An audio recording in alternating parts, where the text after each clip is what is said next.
Hello दोस्तों, मेरा नाम है अरुण और स्वागत है आप सभी का आपके अपने यूट्यूब चैनल बूंदी क्लासेज में।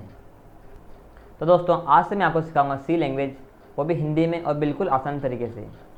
दोस्तों, इस पूरी वीडियो सीरीज में हम थ्योरी के साथ साथ प्रैक्टिकल भी करेंगे और साथ ही हर चैप्टर के लास्ट में मैं आपको मल्टीपल चॉइस क्वेश्चन भी सॉल्व कराऊंगा। दोस्तों, अगर आप कोई कॉलेज कोर्स कर रहे हैं जैसे कि BCA, MCA, या चाहे आप O लेवल A लेवल का कोर्स कर रहे हों, या चाहे आप किसी कंपटीशन एग्जाम की तैयारी कर रहे हों, अगर कहीं पर भी आपके सी लैंग्वेज कोर्स में हैं तो ये वीडियो सीरीज आपके लिए बहुत ही यूजफुल होने वाली है। तो दोस्तों, अब ज़्यादा समय वेस्ट न करते हुए हम शुरू करते हैं। तो दोस्तों, सबसे पहले हमारा टॉपिक है introduction to C programming language. दोस्तों, सी लैंग्वेज को जानने से पहले हम जान लेते हैं कि प्रोग्रामिंग लैंग्वेज होती क्या है। दोस्तों, प्रोग्रामिंग लैंग्वेज शब्द दो शब्दों से मिलकर बना है, प्रोग्रामिंग और लैंग्वेज। तो दोस्तों, सबसे पहले हम जानते हैं लैंग्वेज क्या होती है। जैसा कि आप जानते हैं कि हिंदी एक लैंग्वेज है, इंग्लिश एक लैंग्वेज है। जिस प्रकार हर लैंग्वेज के अपने कुछ रूल्स होते हैं, कुछ उसके शब्द या कैरेक्टर्स होते हैं और उनको लिखने या बोलने का भी अपना एक तरीका होता है, इसी प्रकार सी भी एक लैंग्वेज है। इसके भी अपने कुछ रिजर्व कैरेक्टर्स हैं, कुछ रिजर्व वर्ड्स हैं और इसमें कोड करने के भी अपने कुछ निश्चित रूल्स हैं। और जैसे किसी भी लैंग्वेज, जैसे कि हिंदी हो या इंग्लिश हो, अगर किन्हीं दो व्यक्तियों को एक ही लैंग्वेज आती है, जैसे किन्हीं दो व्यक्तियों को हिंदी आती है, तो आपस में कम्युनिकेट कर सकते हैं, आपस में बातचीत कर सकते हैं। इसी प्रकार किसी भी प्रोग्रामिंग लैंग्वेज का यूज करके एक यूजर कंप्यूटर से कम्युनिकेट कर सकता है, कंप्यूटर को निर्देश दे सकता है। अच्छा, ये तो हमने जान लिया कि लैंग्वेज किसे कहते हैं। अब जाने प्रोग्रामिंग किसे कहते हैं। तो दोस्तों, कंप्यूटर के फील्ड में प्रोग्रामिंग से आशय है कंप्यूटर लैंग्वेज का यूज करके कंप्यूटर के लिए निर्देश तैयार करना या कोड तैयार करना प्रोग्रामिंग कहलाता है। तो दोस्तों, अगर हम आसान शब्दों में कहें कि प्रोग्रामिंग लैंग्वेज क्या है, तो हम कह सकते हैं कि programming language is a computer language to communicate with computers. यानी प्रोग्रामिंग लैंग्वेज क्या है, एक कंप्यूटर की लैंग्वेज है जिसकी सहायता से हम कंप्यूटर से कम्युनिकेट कर सकते हैं। Use to write set of instruction, और साथ ही हम प्रोग्रामिंग लैंग्वेज की सहायता से क्या कर सकते हैं, कंप्यूटर के लिए सेट ऑफ इंस्ट्रक्शन, जिन्हें हम शॉर्ट कोड भी कहते हैं, ये हम लिख सकते हैं। यानी कंप्यूटर को जो हम निर्देश देते हैं, उन निर्देशों को हम प्रोग्रामिंग लैंग्वेज की सहायता से लिखते हैं। Programming language is mainly use to develop desktop applications, websites and mobile application.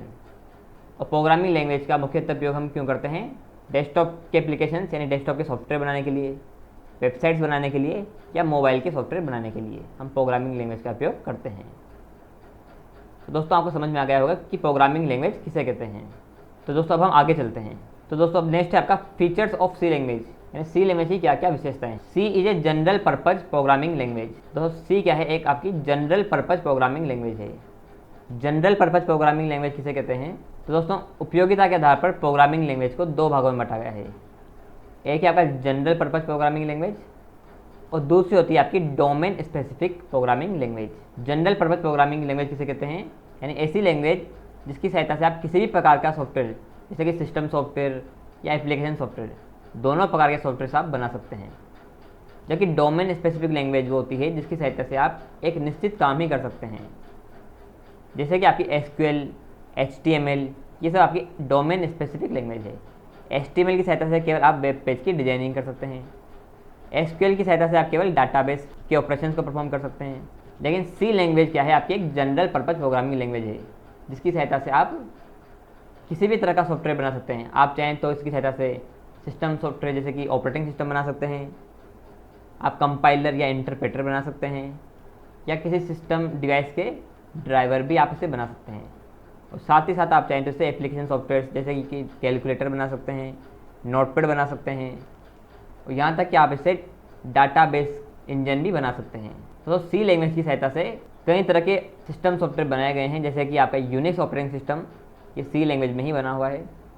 साथ ही साथ आपके पाइथन लैंग्वेज का इंटरप्रेटर और कई डिवाइसों के जो ड्राइवर हैं वो सी लैंग्वेज में ही बने हुए हैं।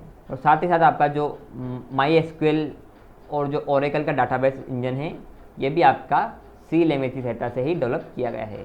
दोस्तों, नेक्स्ट है आपका it is high level programming language with low level features. अर्थात जो सी लैंग्वेज है आपकी, ये एक हाई लेवल प्रोग्रामिंग लैंग्वेज है। अब दोस्तों, प्रोग्रामिंग लैंग्वेज को दो भागों में बांटा गया है, हाई लेवल प्रोग्रामिंग लैंग्वेज और low level programming language. High level programming language किसे कहते हैं? हाई लेवल प्रोग्रामिंग लैंग्वेज ऐसी लैंग्वेज होती है जो सीखने में बहुत आसान होती है। इसके जो स्टेटमेंट्स होते हैं ये बिल्कुल एज लाइक इंग्लिश की तरह होते हैं, इन्हें बड़ी आसानी से सीखा जा सकता है। और दोस्तों जो आपकी लो लेवल प्रोग्रामिंग लैंग्वेज होती है इन पर काम करना बहुत मुश्किल होता है, क्योंकि इनमें विशेष सिंबल्स और विशेष अंकों का ही प्रयोग किया जाता है, जैसे कि आपकी बाइनरी और असेंबली, ये दोनों क्या एक लो लेवल प्रोग्रामिंग लैंग्वेज है। अब यहाँ पर ऐसा क्यों कहा गया है कि सी एक हाई लेवल प्रोग्रामिंग लैंग्वेज है विद लो लेवल फीचर्स? क्योंकि सीखने में तो आसान है, लेकिन इसमें लो लेवल फीचर कैसे हैं कि इससे आप किसी भी सिस्टम के हार्डवेयर लेवल तक की आप प्रोग्रामिंग कर सकते हैं। हार्डवेयर लेवल की प्रोग्रामिंग से आशय है जैसे कि कोई ऑपरेटिंग सिस्टम बनाना। अब ऑपरेटिंग सिस्टम में आप मेमोरी मैनेजमेंट करते हैं, हार्ड डिस्क मैनेजमेंट करते हैं, साथ ही कोई डिवाइस ड्राइवर बनाना, उस डिवाइस को कंप्यूटर के साथ सपोर्ट करवाना, ये सब एक डिवाइस ड्राइवर का कार्य होता है। तो ये सब काम आप सी लैंग्वेज की सहायता से आसानी से कर सकते हैं। तो इसीलिए यहाँ पर कहा गया है कि सी लैंग्वेज जो है एक हाई लेवल प्रोग्रामिंग लैंग्वेज है विद लो लेवल फीचर्स, यानी इसमें हाई लेवल के गुण भी है, ये सीखने में आसान है, और साथ ही आप इससे हार्डवेयर लेवल तक की प्रोग्रामिंग भी कर सकते हैं। इसलिए इसको कहा गया है कि ये एक हाई लेवल प्रोग्रामिंग लैंग्वेज है विद लो लेवल फीचर्स। तो नेक्स्ट देखते हैं हम, it is a structured programming language. अब दोस्तों सी लैंग्वेज को स्ट्रक्चर्ड प्रोग्रामिंग लैंग्वेज क्यों कहा गया है? क्योंकि स्ट्रक्चर्ड प्रोग्रामिंग लैंग्वेज वो होती है जिसमें आप अपने कोड को मैनेज कर सकते हैं। अगर आपका कोड बहुत बड़ा है तो उसे आप छोटे छोटे टुकड़ों में या छोटे छोटे फंक्शंस में आप उसे बांट सकते हैं। तो ये फैसिलिटी आपको सी लैंग्वेज प्रोवाइड करती है। यहाँ पर अगर आपका कोड बहुत बड़ा है तो उसे आप अलग अलग फंक्शंस में, अलग अलग मॉड्यूल्स में आप उसे बांट सकते हैं, और इसी विशेषता के कारण सी लैंग्वेज को स्ट्रक्चर्ड प्रोग्रामिंग लैंग्वेज कहा गया है। दोस्तों नेक्स्ट है आपका मशीन इंडिपेंडेंट। मशीन इंडिपेंडेंट से आशय है आपका कि सी लैंग्वेज एक मशीन इंडिपेंडेंट लैंग्वेज है, अर्थात अगर आपने किसी एक पीसी पर कोई प्रोग्राम लिखा है तो उसे आप आसानी से किसी दूसरे पीसी पर चला सकते हैं। इसी फीचर को कहा जाता है मशीन इंडिपेंडेंट, यानी आपका प्रोग्राम किसी मशीन पर निर्भर नहीं है। एक मशीन में लिखा हुआ प्रोग्राम दूसरे अन्य मशीन्स पर यानी दूसरे कंप्यूटर पर भी आसानी से रन हो सकता है।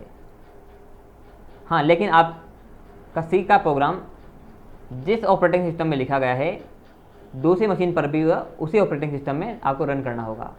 यानी C programming language machine independent तो है लेकिन प्लेटफॉर्म इंडिपेंडेंट नहीं है। यानी कि दोस्तों आपने अगर विंडो के अंदर कोई सी का प्रोग्राम लिखा है तो आपको दूसरे कंप्यूटर में भी उस प्रोग्राम को विंडो के अंदर ही रन करना होगा। ऐसा नहीं कि आप एक कंप्यूटर में विंडो में लिखा हुआ प्रोग्राम दूसरे कंप्यूटर के यूनिक्स, लाइनेक्स या कि दूसरे ऑपरेटिंग सिस्टम में रन कर रहे हैं। सी लैंग्वेज में ये फीचर आपको नहीं मिलेगा। दोस्तों नेक्स्ट है आपका कंपाइलर बेस्ड प्रोग्रामिंग लैंग्वेज। यानी दोस्तों सी लैंग्वेज जो है आपकी कंपाइलर बेस्ड प्रोग्रामिंग लैंग्वेज है, अर्थात जब आप अपने प्रोग्राम को एग्जीक्यूट करेंगे तो आपके पूरे प्रोग्राम को, कंपाइलर बेस्ड प्रोग्रामिंग लैंग्वेज में क्या होता है कि आपके पूरे प्रोग्राम को एक साथ एग्जीक्यूट किया जाता है और आपके प्रोग्राम की एक ऑब्जेक्ट फाइल बना दी जाती है। फिर इसके बाद आपके सिस्टम के लिंकर द्वारा उस ऑब्जेक्ट फाइल और आपकी एग्जीक्यूटेबल फाइल को लिंक करके प्रोग्राम को रन किया जाता है। और आप जब भी आपके प्रोग्राम को रन करेंगे तो हर बार आपके प्रोग्राम की एक नई ऑब्जेक्ट फाइल कंपाइलर द्वारा क्रिएट की जाएगी। अगर आपके प्रोग्राम में कहीं भी कोई त्रुटि होती है, कहीं भी सिंटैक्टिकल एरर होती है, तो कंपाइलर द्वारा बता दिया जाता है कि आपके प्रोग्राम में इस लाइन पर यह त्रुटि आई है। इसीलिए आपकी सी लैंग्वेज बहुत फास्ट है। लेकिन दूसरी होती है interpreter based language. Interpreter based language में क्या होता है कि पूरे प्रोग्राम को एक साथ एग्जीक्यूट ना करके उसमें लाइन बाय लाइन एग्जीक्यूट किया जाता है। और दूसरा इंटरप्रेटर बेस्ड प्रोग्रामिंग लैंग्वेज में प्रोग्राम की ऑब्जेक्ट फाइल भी क्रिएट नहीं की जाती है। आपकी इंटरप्रेटर बेस्ड कई सारी प्रोग्रामिंग लैंग्वेज है, जैसे कि आपकी PHP, पाइथन, इस प्रकार की लैंग्वेज आपकी इंटरप्रेटर बेस्ड है। जबकि आपकी C++, जावा, ये सब आपकी कंपाइलर बेस्ड प्रोग्रामिंग लैंग्वेजेज है। दोस्तों नेक्स्ट है आपका सिंपल एंड फास्ट। दोस्तों सी लैंग्वेज सीखने में बहुत ही आसान है और साथ ही आपकी जो सी लैंग्वेज है वो बहुत ही फास्ट है, क्योंकि सी लैंग्वेज में कई सारे इनबिल्ट लाइब्रेरीज है, कई सारे इनबिल्ट प्री डिफाइंड फंक्शंस हैं, जिनकी सहायता से इस पर काम करना बहुत ही आसान हो जाता है। और साथ ही एक कंपाइलर बेस्ड प्रोग्रामिंग लैंग्वेज है जिसकी सहायता से इसका एग्जीक्यूशन बहुत फास्ट होता है। दोस्तों अगर आपने इससे पहले कोई प्रोग्रामिंग लैंग्वेज नहीं सीखी है तो आपको घबराने की कोई आवश्यकता नहीं है। इस वीडियो सीरीज़ के माध्यम से आप आसानी से सी लैंग्वेज को सीख सकते हैं। तो दोस्तों ये था आपका सी लैंग्वेज का इंट्रोडक्शन और उसके कुछ महत्वपूर्ण फीचर्स। तो दोस्तों नेक्स्ट है आपका हिस्ट्री ऑफ सी लैंग्वेज, यानी सी लैंग्वेज का इतिहास। It was created by Dennis Ritchie. At AT&T Bell laboratories of USA in 1972। यानी दोस्तों सी लैंग्वेज को आपके डेनिस रिची और उनकी पूरी टीम ने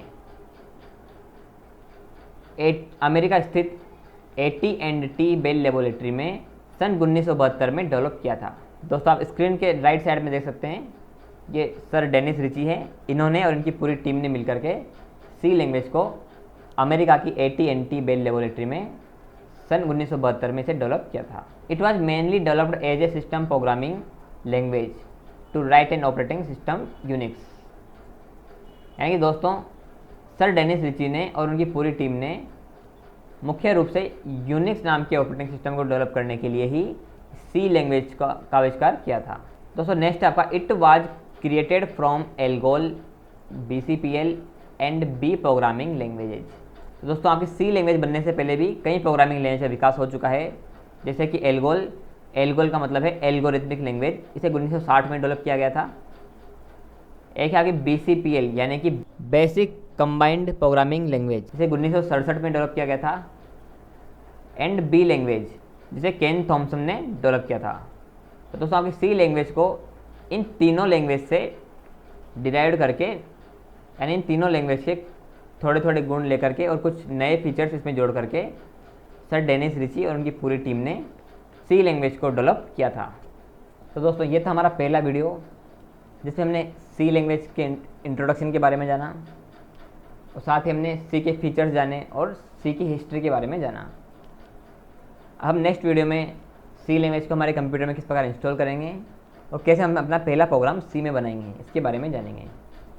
तो दोस्तों अगर आपको वीडियो अच्छा लगा है तो वीडियो को लाइक कीजिए, प्लीज़ चैनल को सब्सक्राइब कीजिए और ज़्यादा से ज़्यादा इस वीडियो को शेयर कीजिए ताकि सभी स्टूडेंट्स इसका लाभ उठा सकें। तो मिलते हैं नेक्स्ट वीडियो में, तब तक के लिए गुड बाय।